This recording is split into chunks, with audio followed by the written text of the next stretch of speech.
Adjustment. And you please stand for this area. The 1989 Amateur Champion of the World, Ken Doherty.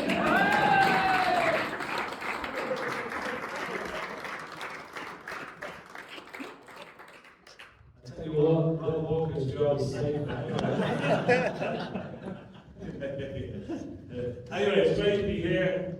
A beautiful club, I must say. I came down, had a little practice on the table. It's absolutely gorgeous.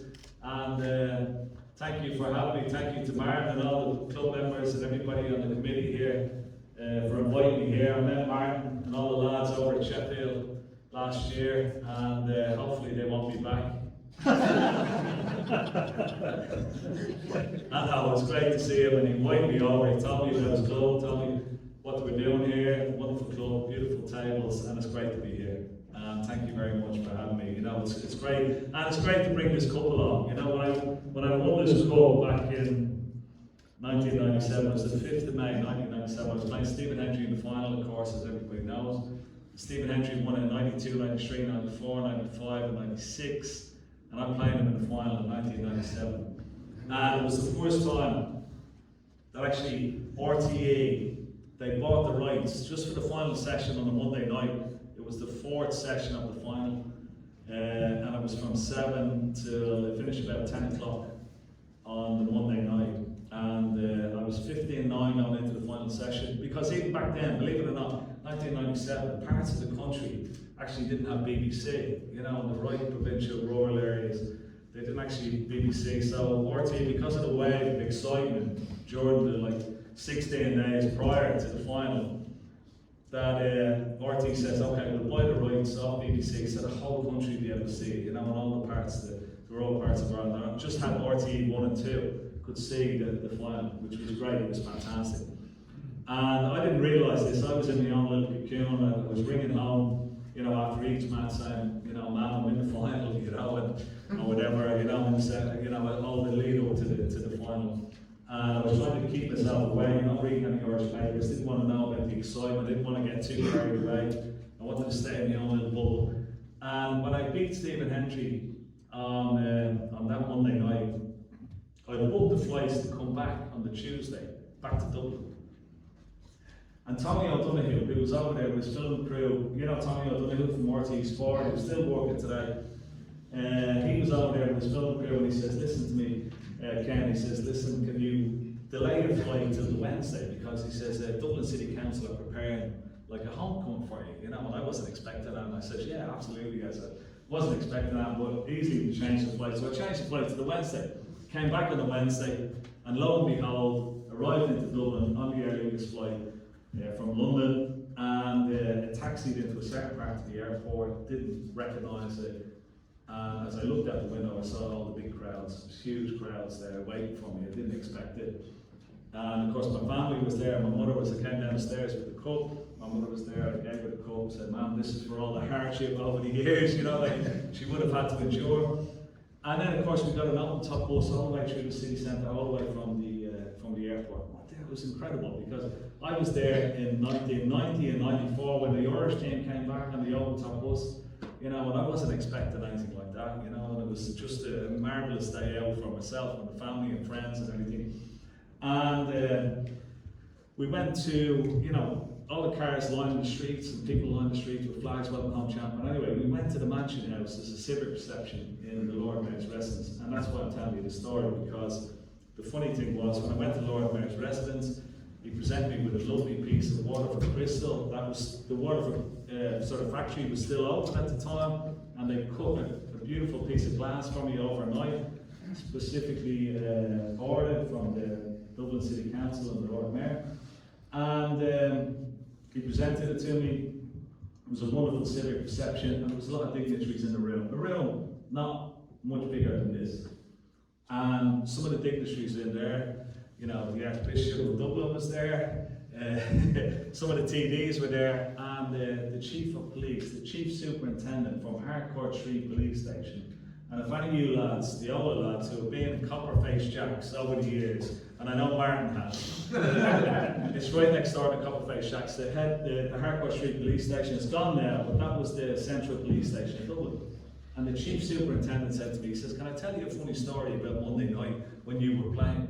We didn't have one phone call into the central police station for 3 hours, he said. He said, now normally we have a phone call every 5 minutes, you know? He said, there's a break-in, there's a robbery, there's a fight somewhere in Dublin. He says, alarms going off and everything. He says, for 3 hours, we didn't have one phone call. And he says, the girls in the central police station rang the main telecom station, you know, Irish Telecom at the time, of course, the headquarters. And they said, there's something wrong with our phones, you know? And the chief superintendent said, the girl on the other end of the line says, are you not watching the Bleeding Snooker? She says, the whole country is watching the Bleeding Snooker. Are you not watching it as well? That Ken Doherty, he's going to bleed and win the World Championship, you know? And the chief superintendent said to me, he said, Doherty, you should be on television more often. He says, you stop crime in the city for 3 hours.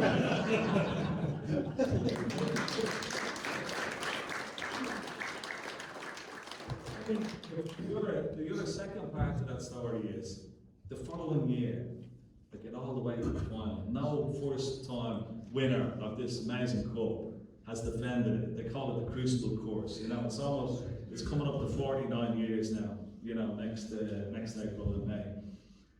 And they call it the Crucible course. No first time winner has defended the cup. There has been, like, obviously people have defended the trophy, but no first time winner has defended it. Davis lost 10-1 the year he came back in 1982 to Tommy Knowles. Stephen Hendry lost to Steve James in the quarterfinals, you know, and so forth.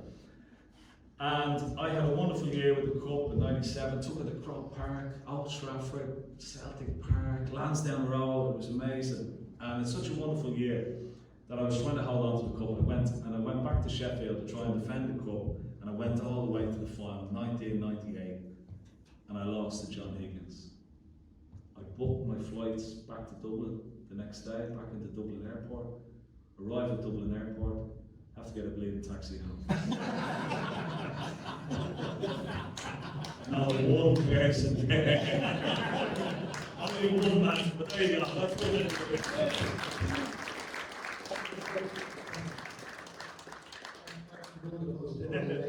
The police was going to accuse you of all them robberies. So, first up we have Ken Doherty, our very own junior international snooker player. Will you please give him a big round of applause to Luke Money.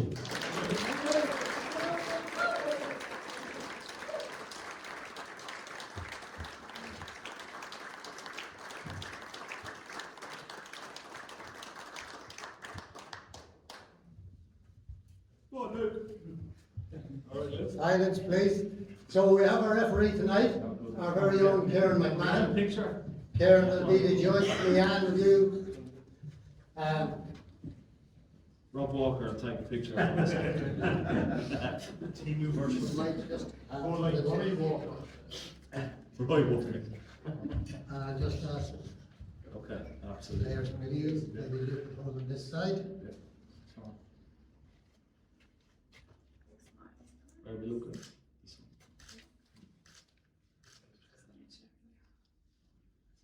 Just like the Cavan paparazzi. Yeah. Okay, that's. Our spokes of the buddies, I'm sure you all know, where CYMS will never ever forget our one and only Aidan Heaslip.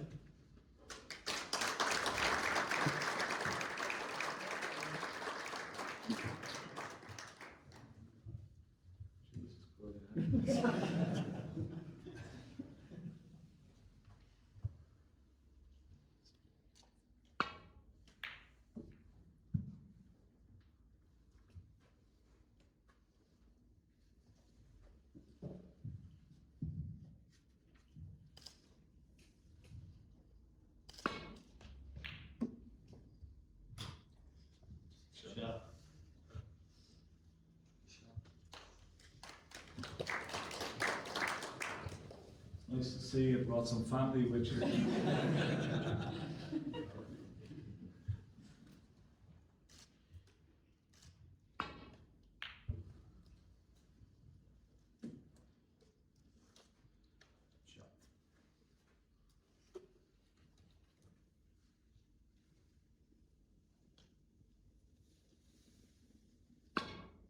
You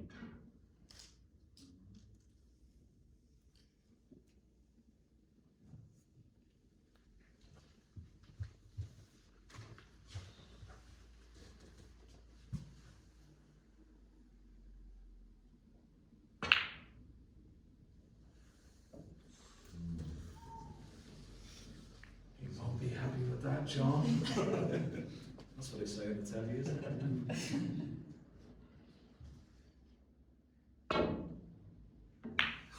Okay. Seven. Be happy with that, eh? No.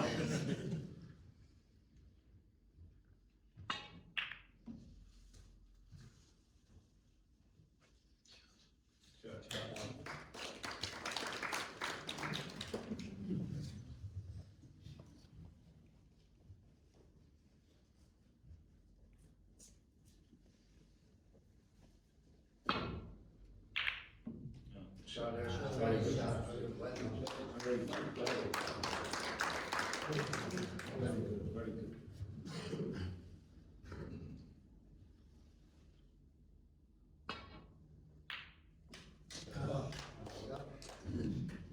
One.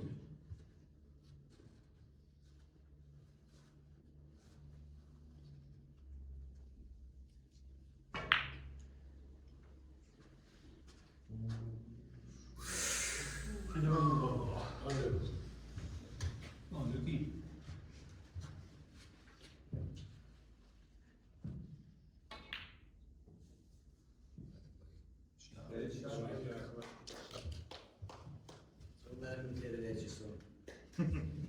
Was it something I said, was it?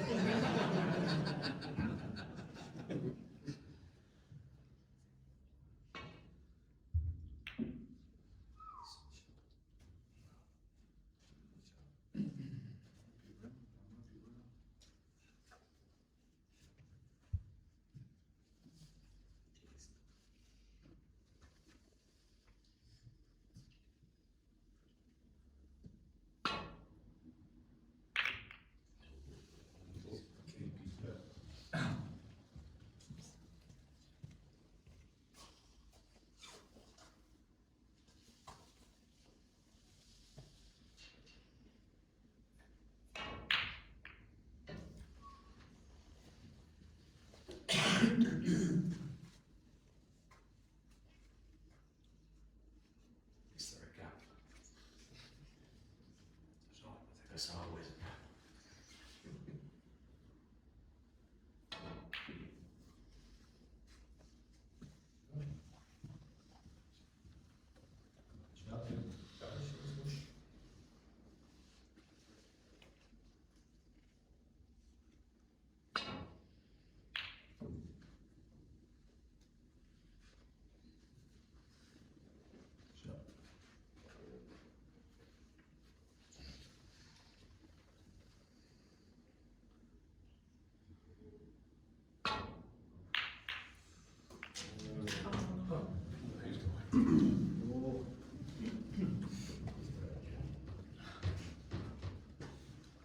Thank you. 34.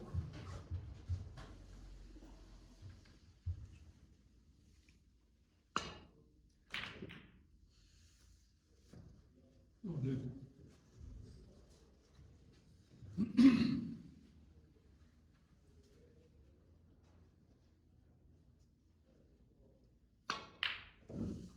Oh, hold on. Oh. You wouldn't have taken it anyway, would you? You wouldn't have taken it.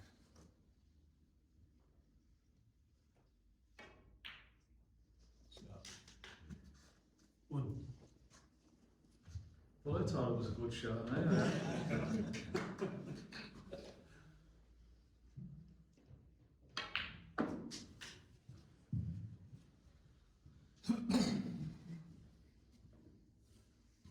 Four.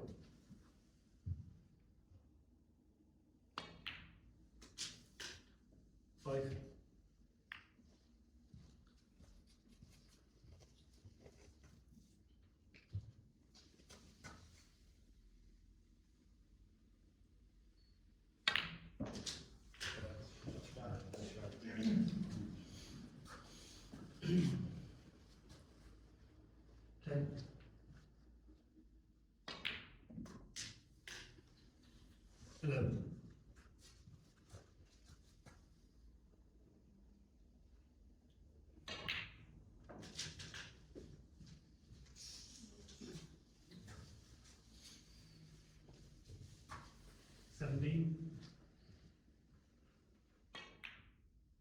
Shot. 18.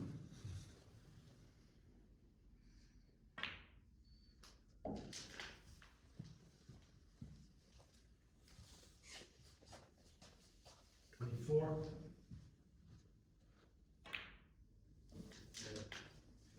25.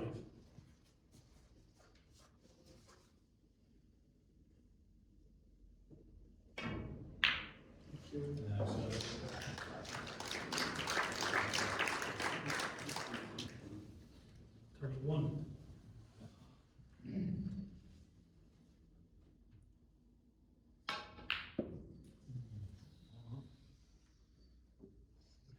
Ken Doherty, 31.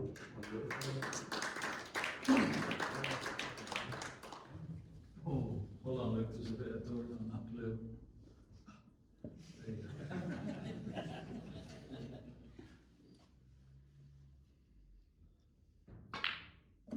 go.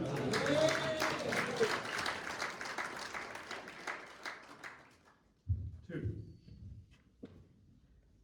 White as well.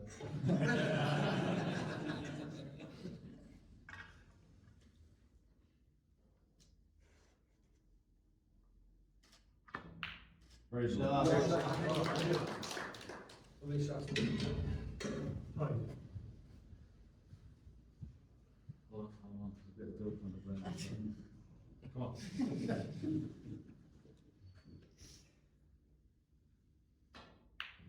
Lovely. 9. And if you clear up here, I'll give you a picture of Stephen Hendry buying a drink.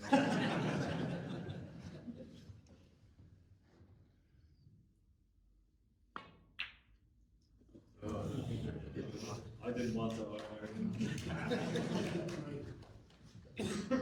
You know, we have a funny saying. We said, "What's the difference between Stephen Hendry and a coconut?" At least you get a drink out of a coconut.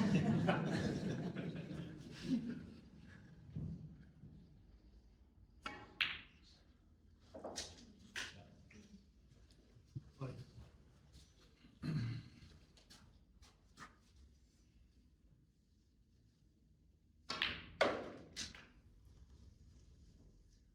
11. Black ball game, is it? Yeah. Draw.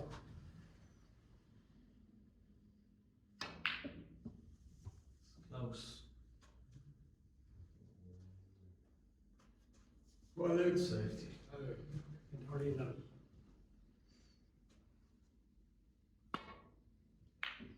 Boy. Safety.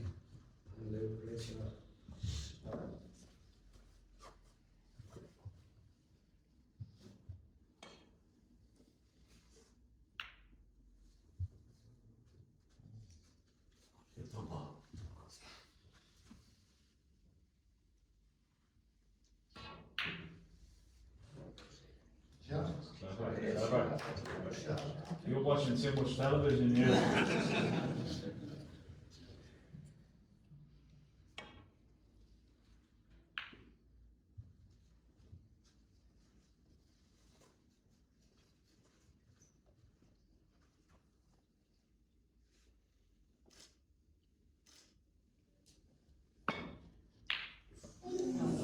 Good effort. Good effort.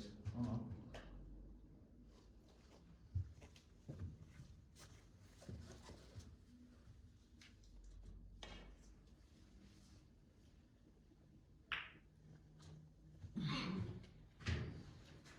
That's the easy one for you.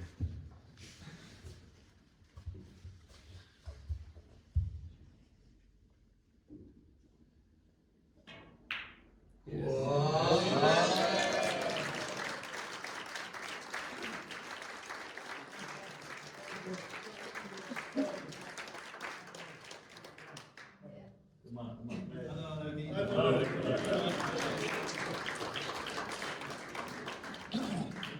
Luke will be available for exhibitions as well.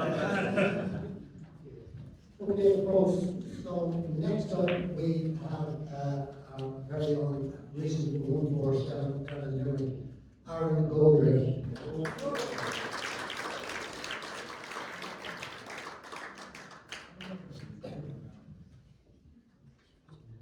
You know, people always ask me, you know, how do I, you know, why did I first get into snooker? The first time I saw snooker was on Pop Black. Does anybody remember Pop Black? Yeah. And the famous Ted Lowe said, for those of you watching the black and white, the brown is next to the blue. Remember he said that a lot of years ago? Well, we had a black and white television. My father loved snooker. He used to watch it Pop Black every Thursday night. And it was like two competitive frames condensed into a half an hour. And it was highlights of the two frames. And it was the first time I saw Alex Higgins. And he was playing Ray Reardon. My father was a big Ray Reardon fan, and Ray Reardon was playing Alex Higgins, and we watched it together. And my father used to let me stay up, like I was only 8 years of age, he used to let me stay up some nights and watch it with him, you know. And obviously it was quite late, school the next morning. So yeah, I'm watching it this night, 1977, and I saw Alex Higgins play. It was fascinating. And that year, I asked Santa for a small snooker table, and it arrived at the end of my bunk bed. It was like this size, small little snooker table, like a 2 foot by 1 foot snooker table. It was at the end of my bunk bed on a Christmas morning, 1977, and I was absolutely hooked. I put it on the floor. My mother cleaned the dining table. We put it on the table, and it was only small little marble balls, you know, little marble balls I used to have, you know. And then, of course, there was a snooker club beside us that I used to go in, Jason's in Renla. And, you know, I was only about 8 years of age, and I used to have to stand on a little biscuit tin. And when I used to beat my brothers like Anto and Shay and some of the older boys in the club, they used to hide the biscuit tin on me, you know. Just to make it a little bit more difficult, but I became very good at the rest, you know. So anyway, about 6 years later, we were talking about it today, about Goffs. You remember Goffs when Goffs was on here? Yeah. Well, I got a job in Goffs when I was 14. And I just won the Irish World 16 Boys Championship, where I beat this man on the way to winning the championship in the classic in Inglis, wasn't it? In 1983. He thought it was 84, it was 1983, and I still have the trophy. It was super, we won't get it. And we played each other, and beat him on the way to winning the championship. 1983, I was 13 years of age, and I won the Irish Boys under 16 championship. Goffs was 1984, I was just going on 14, and the tournament director came to my mum's house in Renla and said, look at this story, if you give Ken a week off school, I'll give him a job down in Goffs as helping out the snooker players, and being an usher, taking the tickets off people, and generally, but just giving them an idea of what looking them close to the snooker, and might give them a bit of inspiration. You know? So I got a week off school. Got a Benson Hedges, Irish Master jumper, a little yellow jumper, and I was an usher, take tickets off people, sitting in their seats, and I'd sit on the steps, and I'd have a bird's eye view of the table. And all the best players in the world, of course, were there, top 8 players, 4 world cards. Steve Davis was playing, Ray Reardon was still playing, Cliff Tall, Willie Tom, Dennis Taylor, Steve Davis, Jimmy White, Kick Stevens, and of course Alex Higgins. And I'm sitting there one afternoon, Wednesday afternoon, I'm watching the game. I get a tap on the shoulder. Cavan Doherty says, come on to my office. And I thought, oh shit, I'm in trouble already, you know. So I go up 2 flights of stairs into the office, and lo and behold, there's Alex Higgins standing in the corner. First time I'd ever seen him in the flesh. I'd only ever seen him on TV, and I was like starstruck, you know, it went bright red, as you can imagine. And Cavan Doherty says, Alex, he said, this young Ken Doherty, he says, just won the Irish Boys on the 16 National Championship. I've given him a job here for the week, you know, looking after the snooker players, taking tickets off people, sitting in the seats, and generally just sort of giving them an idea of what it's all about, and maybe giving them a bit of inspiration. Meet some of the snooker heroes, and he says, you're his hero, you're a snooker hero, you know. And Higgins comes over to me, and he shakes my hand, and he had a funny way of talking, Alex Higgins, you know. He used to talk with a bit of a sniff, and he'd always tilt his head, you know. And he came over and says, oh, congratulations, kid, and maybe one day, you know, we'll be playing out in the arena someday. And I said, oh, jeez, Alex, it's great to meet you, you know, it's been a great inspiration. He says, I saw you on Pop Black, I wanted to be a snooker player, and it's great to finally meet you, you know. Oh, well, it's nice to meet you too, kid. You know, hopefully, as I said, maybe we'll play each other, you know, out and off someday. Best of luck with your career, you know. And he goes, by the way, he says, when I'm playing tonight, he says, get me a drink. And I said, yes, of course, Mr. Higgins, what would you like, you know? And I said, he says to me, well, he goes, when I ask you for an orange juice, that means a vodka and orange juice. And I went to him, I said, Mr. Higgins, this is my hero, you know? I said, Mr. Higgins, what you're playing? He goes, yes, kid, and if I ask you for a vodka and orange juice, that means a no.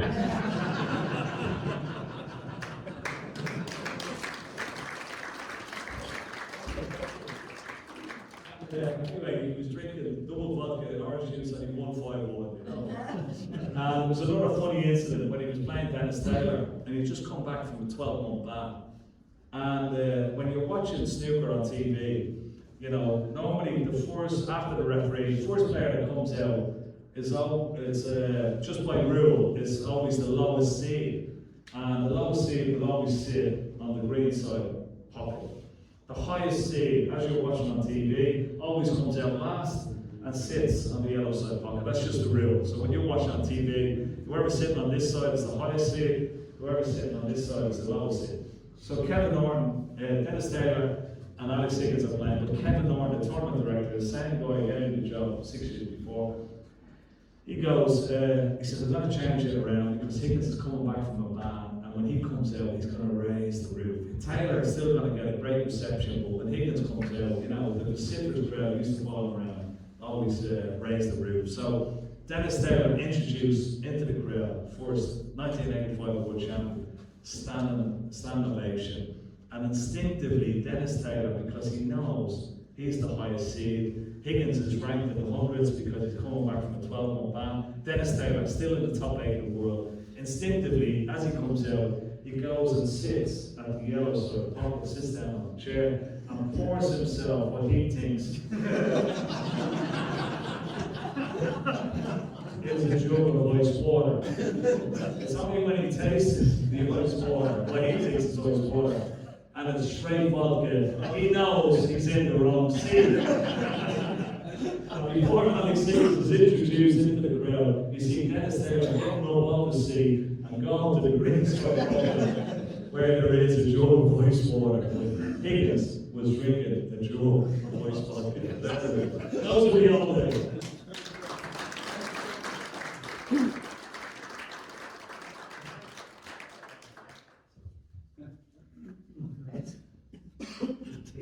Alright, goodbye again. After all these years, Yeah. how many years is it since we did that program?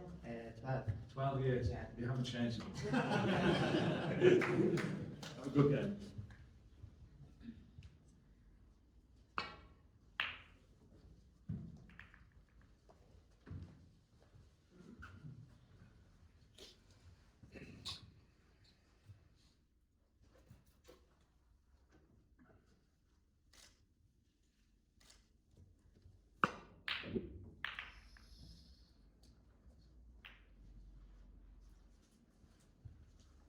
I thought you might have gone for that one.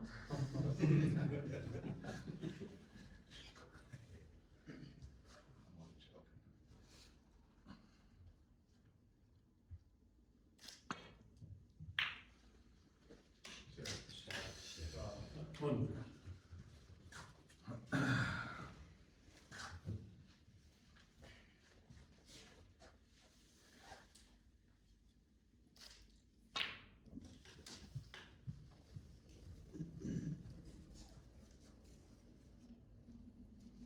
Hit.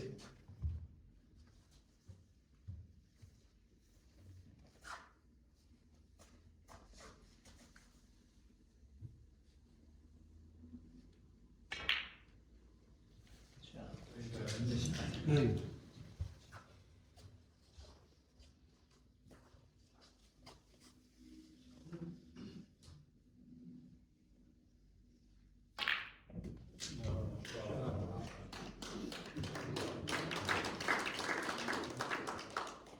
Sixteen.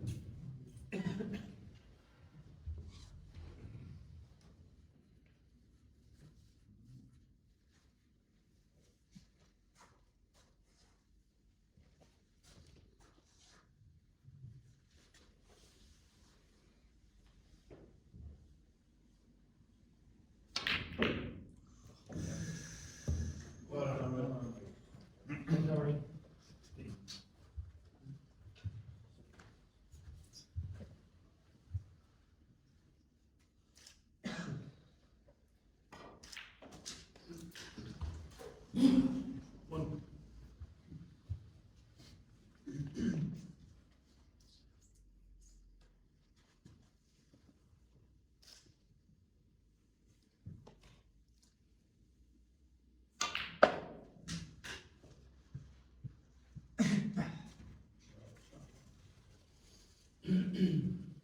Four.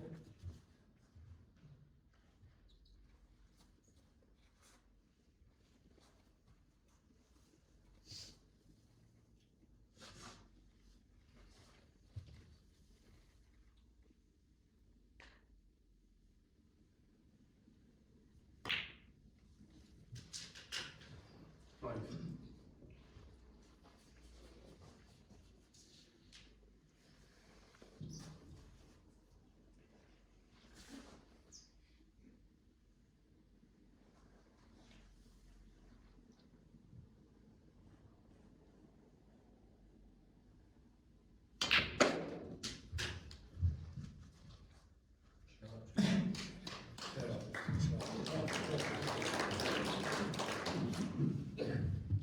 Nine.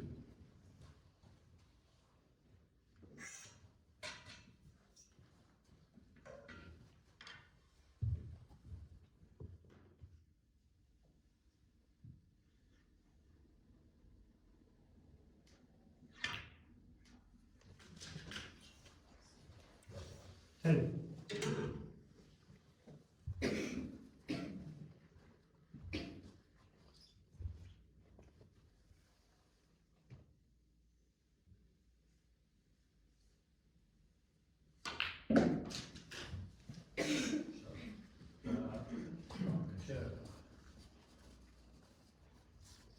12.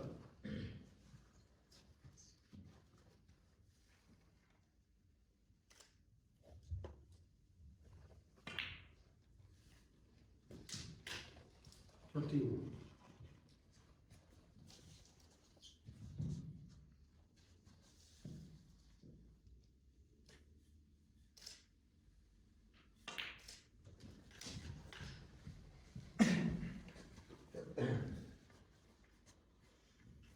20.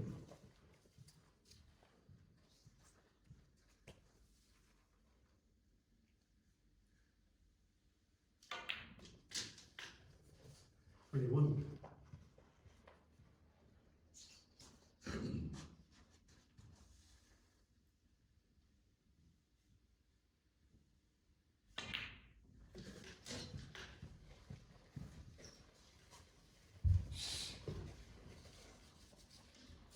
28.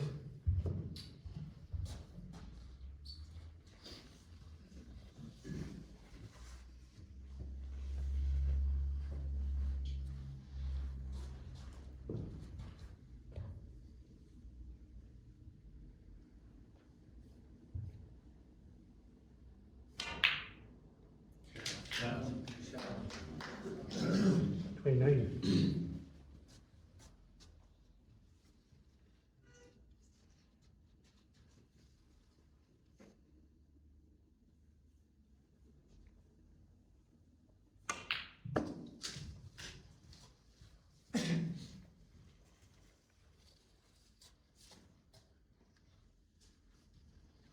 32.